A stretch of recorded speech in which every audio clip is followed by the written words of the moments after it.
Hello, and welcome to the Murder House Radio Show. I'm your host, X. On this show, we will be covering serial killers, mass shooters, disappearances, true crime, and the most deplorable things and people in history. All that good, dark stuff. The Murder House Radio Show will be a radio show slash podcast. I'll be uploading videos every Friday at 4 p.m. Mountain Standard Time. Make sure you hit the like and subscribe button. Once you hit the subscribe button, hit the bell notification and select all to get all notifications if you're viewing on YouTube. And hit follow if you're listening on a podcasting platform. So sit down, get comfortable, grab some coffee or whatever your preferred beverage is, turn off the lights, and enjoy the show. Hey guys, how's it going? Hope it's going good. Hope your week was good and you're having a good Friday so far. And if not, I hope this video makes it better. If I'm not mistaken, when this goes up, it'll be the last Friday of the month. So I hope you had a good month. And yeah, let me know how your week and Friday was and how your month was down in the comments. But yeah, so there's all that blah blah blah blah blah. But yes, if you wish to ask for some advice to be covered at the end of the podcast / broadcast, email it to the podcast email in the description. And yes, as well as the sources will be in the description below, so go check those out. But this episode may be a little shorter because I'm not sure, but we will find out, and we'll see just how long it is when I'm done recording it, I guess. But yeah, without any further ado, let's get into today's broadcast. So today's episode will be on the Batman Theater shooting, and this happened back in 2012 in Aurora, Colorado, and it was carried out by James Yagun Holmes. So yeah, so it says here, on July 20th, 2012, the mass shooting occurred inside Century 16 movie theater in Aurora, Colorado, America. It took place during the midnight screening of The Dark Knight Rises. I don't get why you'd want to go to a movie theater at midnight, but it is what it is. But he dressed up in tactical clothing and he set off tear gas grenades and shot into the audience with multiple firearms. 12 people died and 70 were injured, and 58 of them from the gunfire. So yeah, it was a pretty successful mass shooting, if that's what you want to call it. But yeah, I'm pretty sure also people died from being trampled to death as well too. So it was the deadliest shooting in Colorado since the Columbine massacre. Oh fuck, I forgot Columbine was in Colorado. Well shit.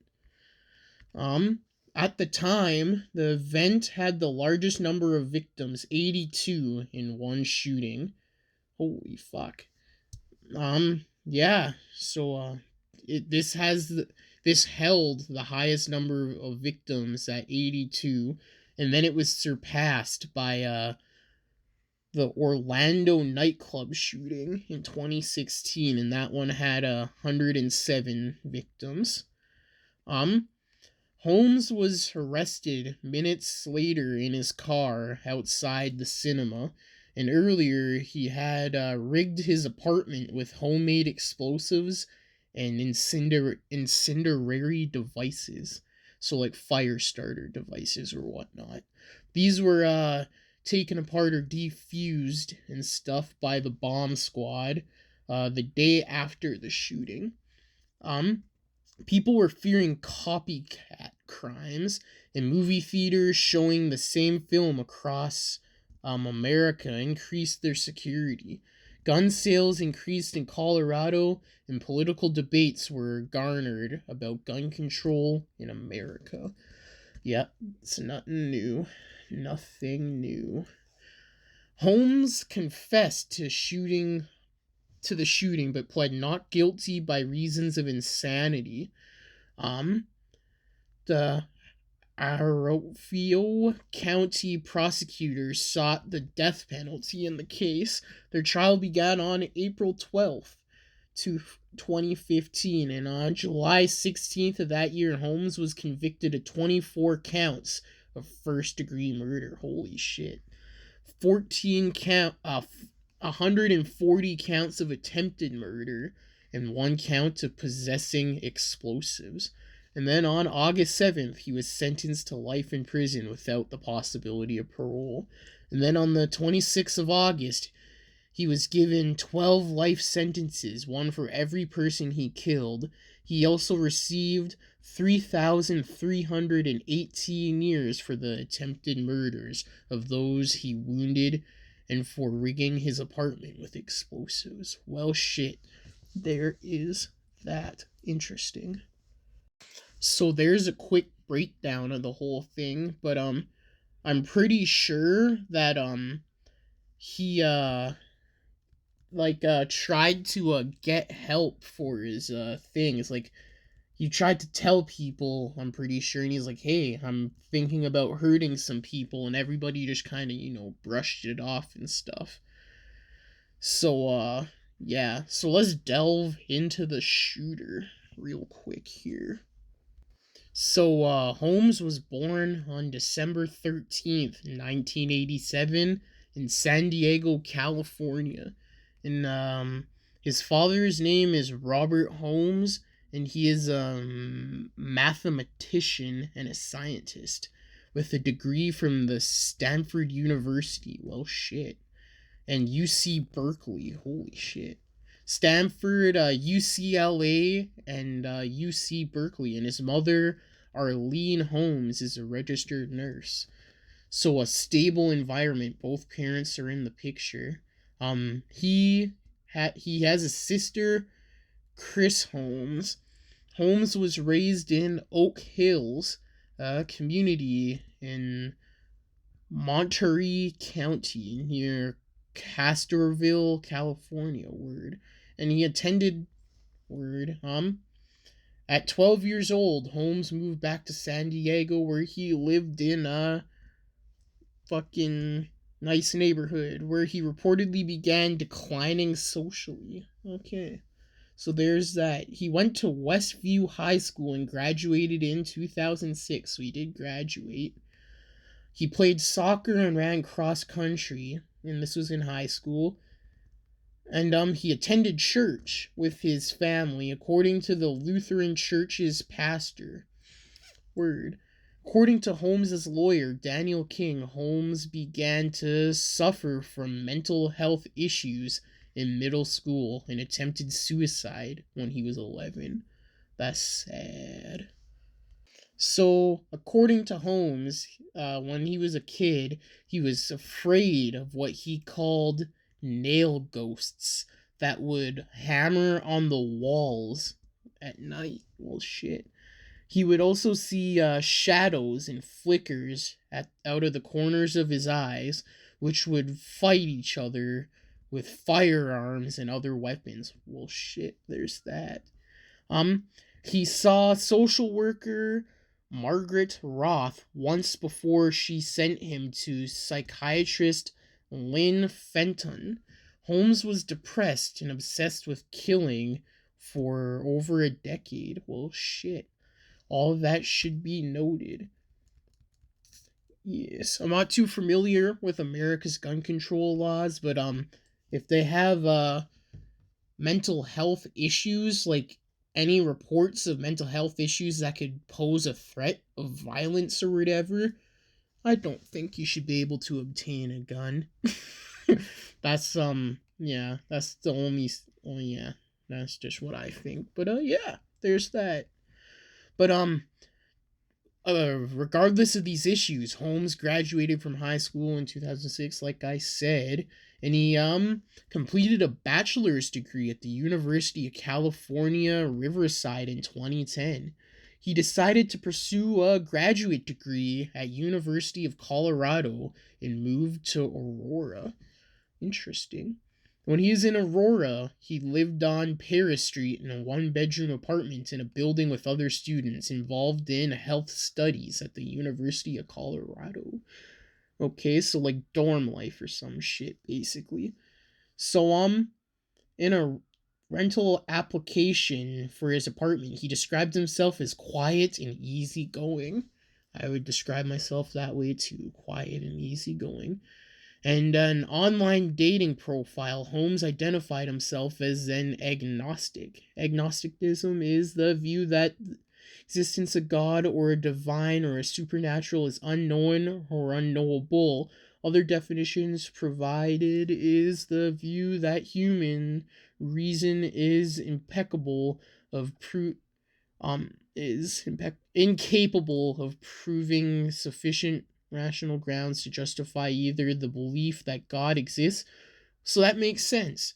Like, he doesn't necessarily believe in it, but there's no evidence to suggest it doesn't exist. That makes sense. I guess that's kind of where I am then. Like, I believe in all that type of stuff, but like, sometimes I'm like, it might not even really be there. I fucking hope it is. I believe in Valhalla and shit like that too. It's lit. But yeah. But he left digital footprints like a university email address, an old MySpace photo, a dating profile on Match.com. I've never used Match. I'm on Tinder. And a profile for Adult Friend Finder. That's like a porn thing, ain't it? An adult dating service for swingers. As well as a resume at an employment website, monster.com. According to a few sources, Holmes allegedly hired prostitutes and left reviews of their services on an online messaging board. This bitch don't know how to give head. Whack. This bitch pussy bomb. Nice. Fuck around and find out, quite literally. So, he did get into a relationship with a fellow student. Their relationship lasted for around 2 months, and it ended when she felt distant from him following an encounter between Holmes and another man who talked to her during a date on St. Patrick's Day. Like, that's kind of a low-key cunty move in my opinion. Like, you can talk to whoever you want or whatever, but like, small talk, passing conversation. But if you sit there and have a full-fledged conversation while I'm trying to take you out on a date with another dude, mind you, I'm like, yo, get the fuck out of here with that, bro. We're on a date, bro. That's messed up. But yeah, she said Holmes often made flat jokes that made other people feel uncomfortable and had expressed his desire to kill people. Well, shit. She tried to recommend getting professional help despite not taking his claims seriously. Huh. No one ever believes it until it's too late. I bet you she fucking feels terrible now. They resumed their relationship in January 2012, but it ended in February, okay? He said to a psychiatrist that their breakup contributed to his violent depression. I see. So there is that. And then education. He worked as an intern at the Salk Institute of Biological Studies. Interesting. He was assigned to write computer code for an experiment. Word. All good, all good. So some big book learning stuff. So then he graduated from Westview High School, blah, blah, blah, blah, blah. He attended university, all that stuff. I already said all that stuff. And then in the fall of 2010, Holmes was employed at a pill and capsule coating factory in San Diego. Okay. One of his coworkers later said that Holmes was unsociable and once acted strangely at the laboratory workstation by staring at a blank wall and not verbally responding, only making a quick glance and smirking when his coworkers asked if he was okay. Well, that's interesting. Okay. In June 2011, Holmes enrolled as a PhD student in neuroscience at the University of Colorado. Word. At the University of Colorado Anschutz Medical Campus in Aurora. Word. He received a $21,600 grant from the National Institutes of Health, according to agency records, which was distributed, dispersed in installments. So he got it in installments. Word. From July 2011 to June 2012. Word. So he's definitely a smart dude. He's definitely a smart dude. He even got a letter of acceptance to UIUC, where he was offered a $22,600 stipend and a free tuition. So he's real smart if he's getting offered all this free shit and money. But he declined the offer. He declined the offer without specifying any reasons. Interesting. So there is that. Reviewers of Holmes' application at the UIUC remembered his application in part because he submitted a picture of himself with a llama. Nice. So if you want to be remembered, fucking take a picture with a llama. Llamas are dope, bro. Llamas are dope.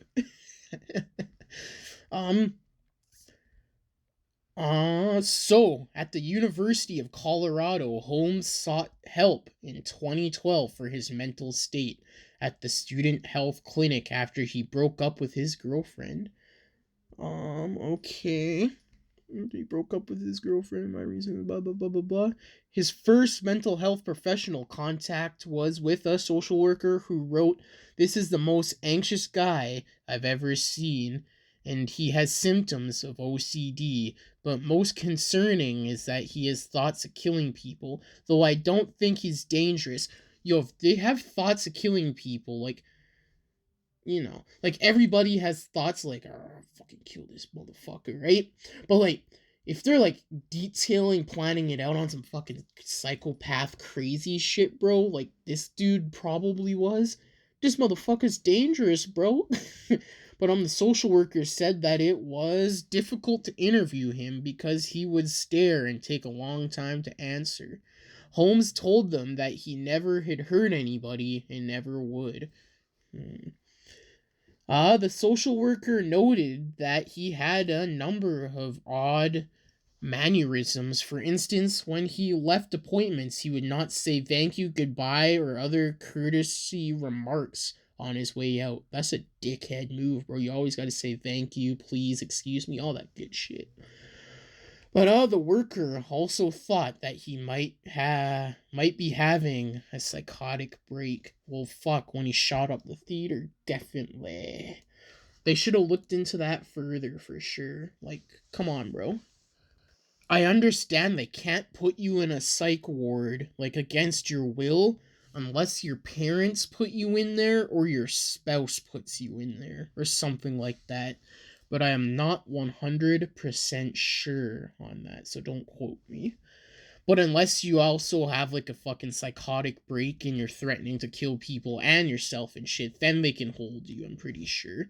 Or unless you admit yourself, but they can't force you to go in unless you are a clear danger to yourself or others, I am pretty sure. But yeah.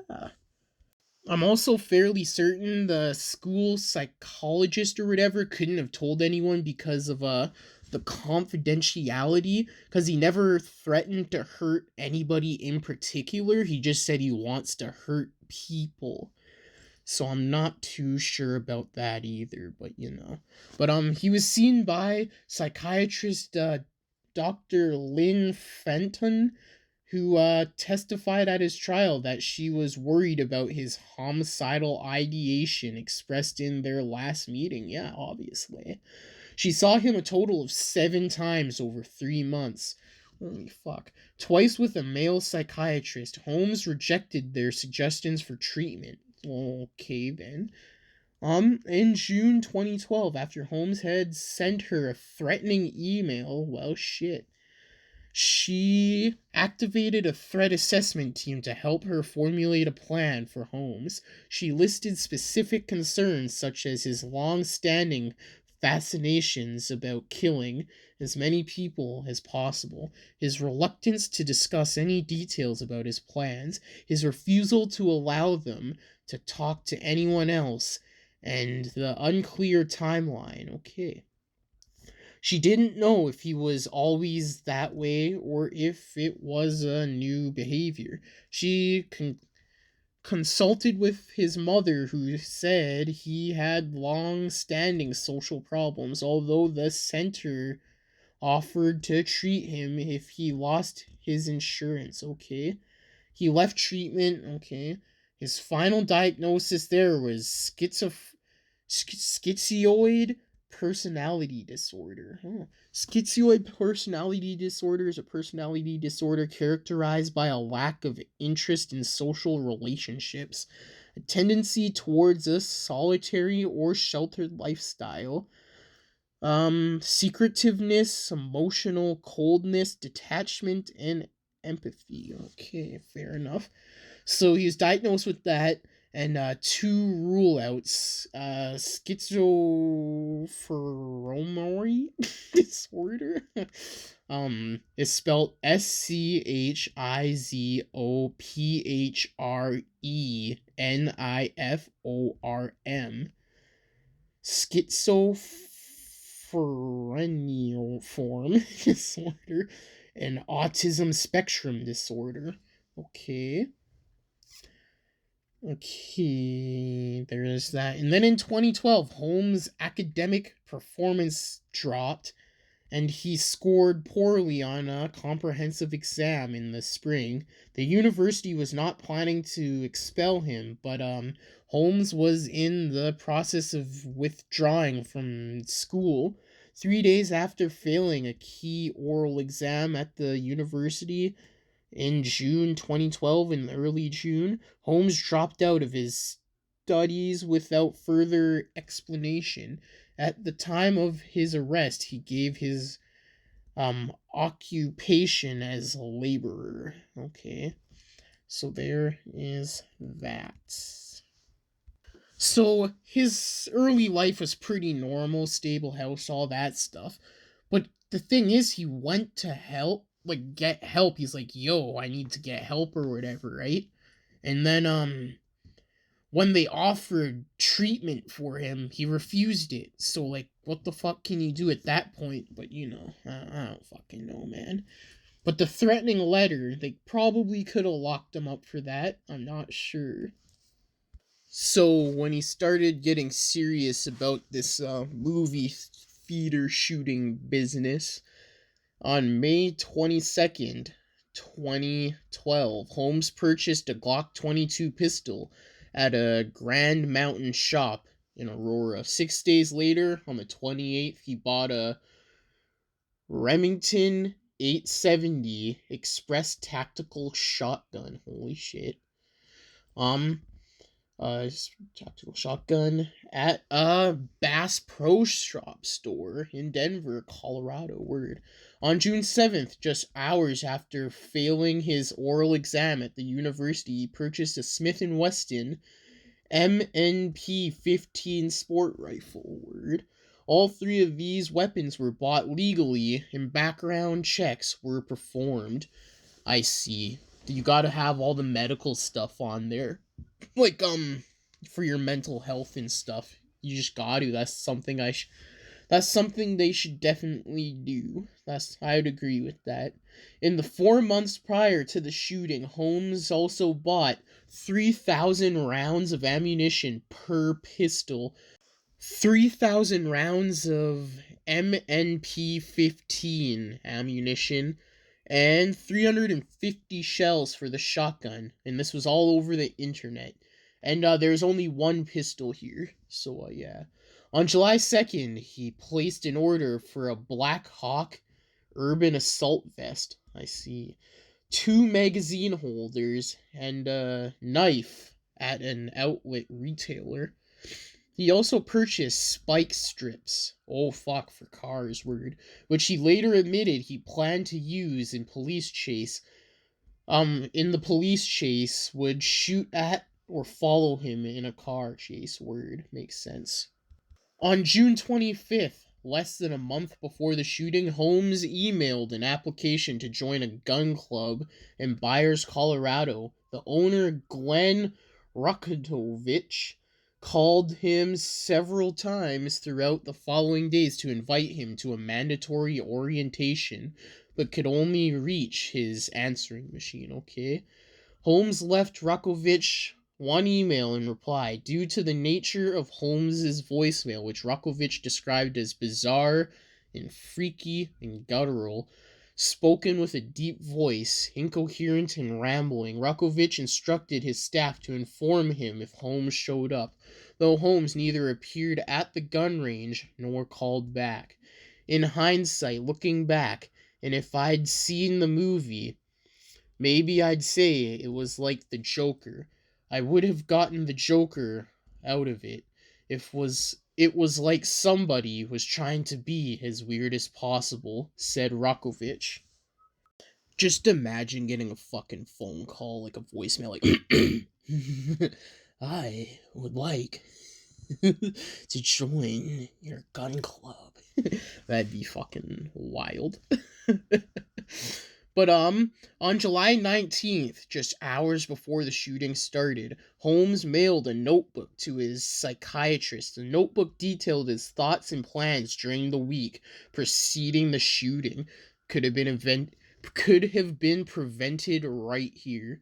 The notebook was found in an undelivered package in Anschutz Medical Campus mailroom. Immediately prior to the shooting, Holmes reportedly called a crisis hotline for mental health with the hopes that someone would talk him out of committing the massacre at the last minute. See, it sounds like he didn't want to do it, but like his mental state was just that fucked up. So like could have been prevented, man. However, the call was disconnected after 9 seconds. Holy fuck. So there is that. So he was arrested on July 20th, 2012, because he got arrested at his car. Like, he didn't resist or whatever. So he is, standing next to his car behind the theater. And moments after the shooting, Holmes had sneaked out an exit door propped open or whatever that he left propped open, and returned with weapons and other gears, setting off several gas or smoke canisters and then opening fire on the theater audience. Yeah, that's all we said earlier. The responding officers recovered several guns from inside the car and theater. Once apprehended, Holmes told the police that he had booby trapped his apartment with explosive devices before heading to the theater.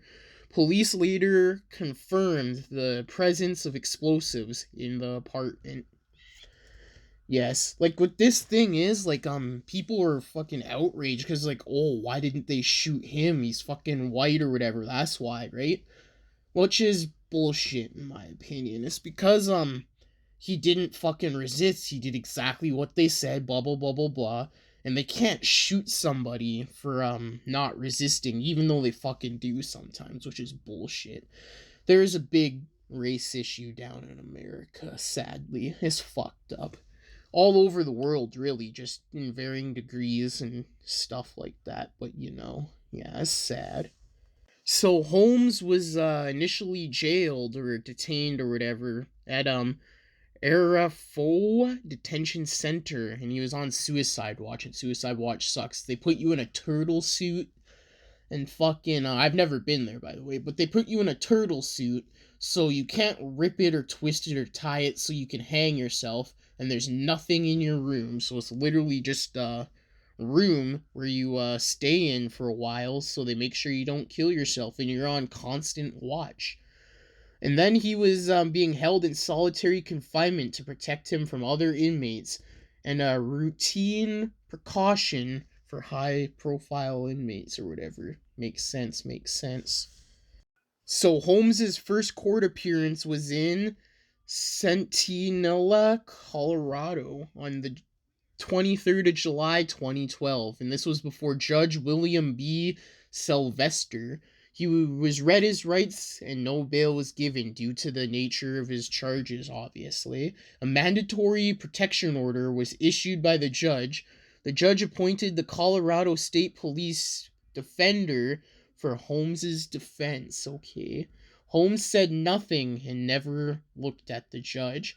His appearance and behavior, which was described as dazed and confused, fueled speculation about his mental state, obviously. But Colorado prosecutors filed formal charges against Holmes, including 24 counts of first-degree murder, 116 counts of attempted murder, possession of explosive devices, and inciting violence, and this was on the 30th of July. The multiple charges expanded and opportunities for prosecutors to obtain convictions. Yeah, they throw a bunch of shit at you, so a bunch of it will stick if stuff doesn't stick. But yeah, it's like throwing stuff at a wall and seeing what sticks, basically. For each person killed in the shooting, Holmes was charged with 1 count of murder with deliberation and 1 count of murder with extreme indifference. Holmes agreed in court to waive his right to preliminary hearing within 35 days. Okay. On the 9th of August, his attorneys said he was mentally ill. They said Holmes was mentally ill and stuff. And, yeah. So there's a bunch of stuff here. You can read that if you want, because I'm not reading it all. And then his trial is long as fuck. Jesus Christ. You can read all this stuff. But at the end of the day, he was sentenced to a long-ass time.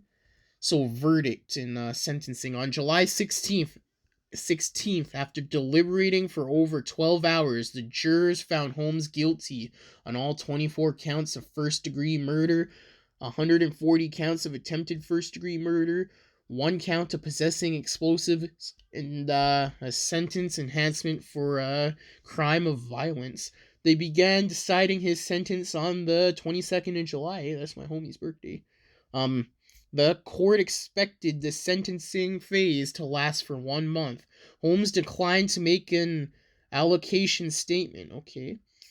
On July 23rd, the jury ruled that Holmes acted in cruel manner, was lying in wait, and ambushed his victims during the shooting, which he did, which constituted as aggressive factors. However, the jurors decided that Holmes did not intend to kill children when he opened fire. Yeah, he just intended on killing people, no one in particular. But, yes. So, on August 7th, Holmes was sentenced to life in prison without the possibility of parole after jurors failed to unanimously agree on the death sentence. Word. And then they gave him the additional 3,318 years for attempted murders and explosive possession charges. So, in imposing the sentence, Samore stated, for the record, that it was the intention of the court that the defendant never set foot in the free society again. Makes sense. And added that the defendant deserved no sympathy. Yes. He should have got help sooner, though. That's how I see it, you know? But, yeah, to get all the deets, because I left out a fucking big section of all the trial dates and stuff. I'm not about to read all that shit. It's all in the description below, bruh. But, restitution on December 4th, 2015, Judge Carlos Samore ordered Holmes to pay $955,000 in restitution to the victims. The judge ordered $851,000 of the restitution to be sent to the state victim compensation fund, and $103,000 to be paid directly to the victims. Okay, so there is that. So, imprisonment. In September 2015, Holmes was moved to Colorado State Penitentiary in Cañon City. Authorities said they have not determined at which facility Holmes would be ultimately incarcerated, and that it was possible he might be moved out of state due to his high profile. Makes sense. On October 8th, 2015, Holmes was assaulted by another inmate identified as Mark Daniels, who was convicted of auto theft. Daniels attacked Holmes after a prison guard inadvertently opened a gate separating the two of them. He struck Holmes twice before being subdued by the staff. At the time, Holmes was not allowed interaction with other prisoners. As a result of the attack, he was secretly transferred to another undisclosed location out of the state.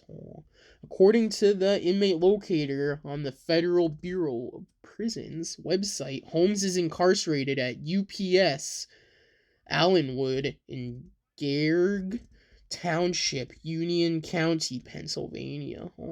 The exact reason for the transfer to federal custody is unknown for certain, but the Washington Post speculated that it was in part due to the heightened need for security. Makes sense. The feds are usually higher security, I think. But yeah. But yeah, this one was definitely an interesting one. Definitely interesting. But I think that just about does it. There is no emailed advice just yet, as all of these are pre-recorded, so there won't be for a while, most likely.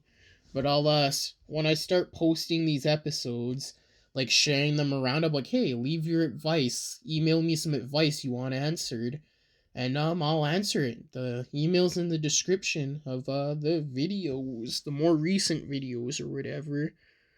So yeah, just go there and check that out.